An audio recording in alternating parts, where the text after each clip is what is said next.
Nakarating na kami dito, mga kaibigan, yung paglalakad namin.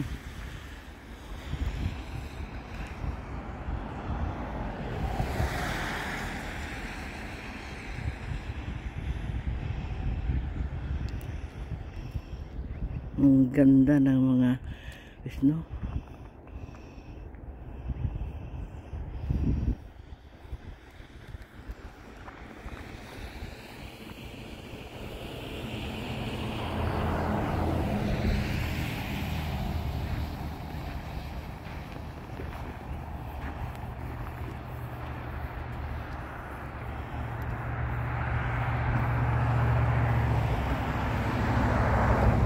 May mauupuan doon, pwede? Naunod na ito pagbanda may makapala yung snow, dadaanan papunta sa upuan. Kasi hindi, wala namang naglilinis dyan. Oo. Gaya nito, oh.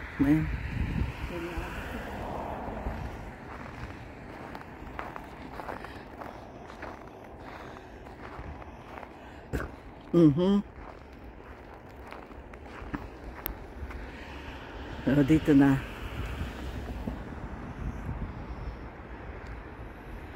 Ito lang mga punong kahoy na ito ang nabubuhay pag winter. May dahon, nakatayo na kompleto.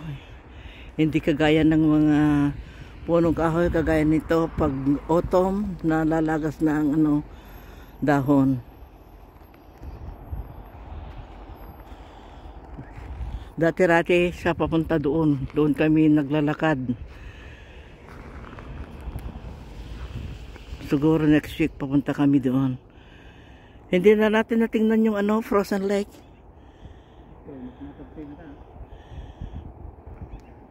Baka hindi malinis dyan. Saan tayo, doon sa may mailbox tayo.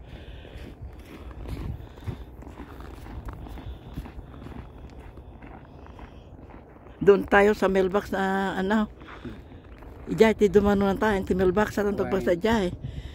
Hindi kaya mas malayo kaysa dito? Huwag ko ba?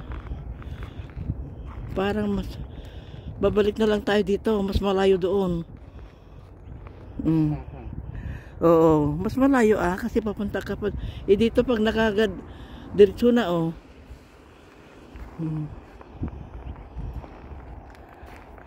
Dito ngayon ang tanawin sa may mga apartment. Yan, dito kami nakarating. Baka sa next week mas magme-melt yung mga snow kasi tataas na ang temperature. Negative 4 na ngayon, baka umakyat na sa positive 2, positive 3 next week.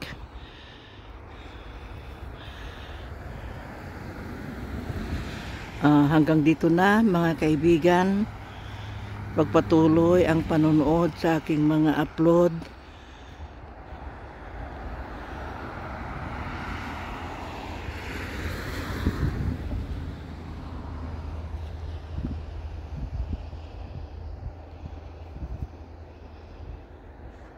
Thank you very much. God bless us all. Good day and goodbye.